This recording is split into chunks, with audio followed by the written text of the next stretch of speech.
আসসালামু আলাইকুম, কেমন আছেন সবাই? আলহামদুলিল্লাহ আমি ভালো আছি। চলে আসলাম আপনাদের মাঝে নতুন আরেকটি ব্লগ নিয়ে। ব্লগটি ভালো লাগলে লাইক, কমেন্ট, শেয়ার করবেন আর চ্যানেলটি একটু সবাই সাবস্ক্রাইব করে দিবেন। তো আজকে আমি দেখাবো আমার ঈদের ড্রেস। কিছুদিন আগে আমার ম্যাডামরা মাসকাট গিয়েছিল ঈদের শপিং করার জন্য। এখানে তো 3 মাস আগে কাপড় চোপড় বানাইতে দেওয়া হয় টেলারের দোকানে। আমাদের বাংলাদেশের মতো না যে আজকে বানাতে দিলাম, ঈদের 2-3 দিন আগে বানাতে দিল বানায় দেয়, এরকম না। এখানে তো অনেক ডিজাইন করে জামা বানানো হয়, যে ওমানিরা ওমানিদের যে কালচার সেরকম ওমানি ড্রেস বানায়, তো অনেক ডিজাইন কইরা কাজ কইরা জামা বানায়, তো সেই রকমভাবে এই জন্য আগের থেকে অর্ডার দিতে হয়। আর যদি আগের থেকে বানানোর অর্ডার না দেয় তাহলে পরে আর বানাইয়া দেয় না, কারণ প্রচুর ভিড় থাকে টেলরের দোকানে, প্রতিটা মানুষ বানায়, এজন্য অনেক সময় লাগে। তো আজ ওই দিন ম্যাডামরা অনেক দিন আগে 1 মাস প্রায় হয়ে গেল, গত মাসে গেছে ঈদের শপিং করার জন্য। তো ওখান থেকে গস কাপড় কিনে, মাসকাটে অনেক সুন্দর সুন্দর গস কাপড় পাওয়া যায়, তো কিনে বানাইতে দিয়ে আসছে। আর আমার জন্য এই ড্রেসটা নিয়ে আসছে, শার্ট আর ইয়া কি বলে প্যান্ট।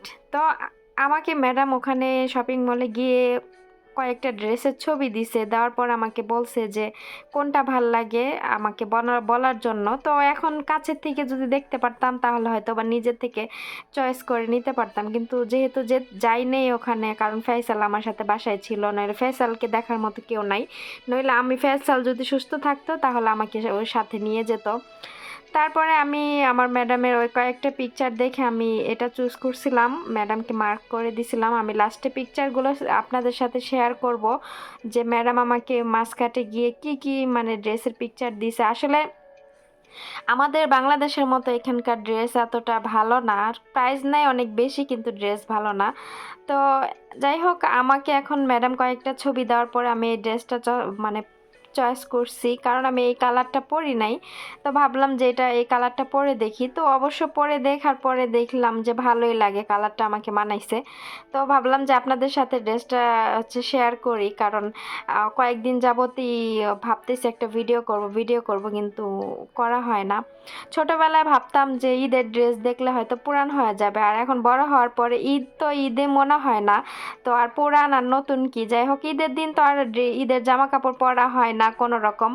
আর আমি বাংলাদেশে থাকাকালীন ব্লগিং করব বিধায় আমি বাংলাদেশ থেকে অনেক কিছু নিয়ে আসছিলাম, ধরেন মেকআপ, ব্লাশ, ফাউন্ডেশন, মানে প্রচুর জিনিস আমি নিয়ে আসছিলাম, কিন্তু আমি এগুলা একটা কিছু আমি ব্যবহার করি না, কারণ আমি কাজ করি, আমি এতটা পরিপাটি হয়ে এখানে থাকি না, যে অবস্থায় থাকি সেই অবস্থায় ক্যামেরার সামনে চলে আসি।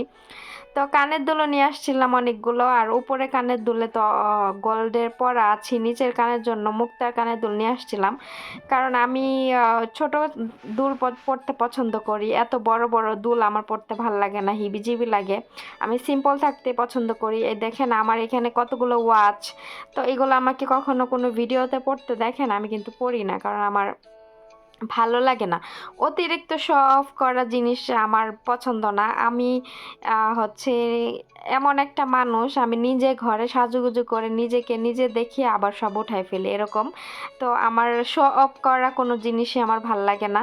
তো এই যে ভিডিওটি শেষ পর্যন্ত দেখুন, এই যে আমার ম্যাডাম এই পিকচারগুলা দিছে গিয়ে। তো তারপরে আমি ওইটা চুজ করছি, লাস্টে আমি এই যে যেটা আমি নিছি ওইটার লাভ দিয়ে দিছি। তো আজকের ভিডিও এ পর্যন্তই। সবাই ভালো থাকবেন, সুস্থ থাকবেন, দেখা হবে নেক্সট ভিডিওতে। আল্লাহ হাফিজ।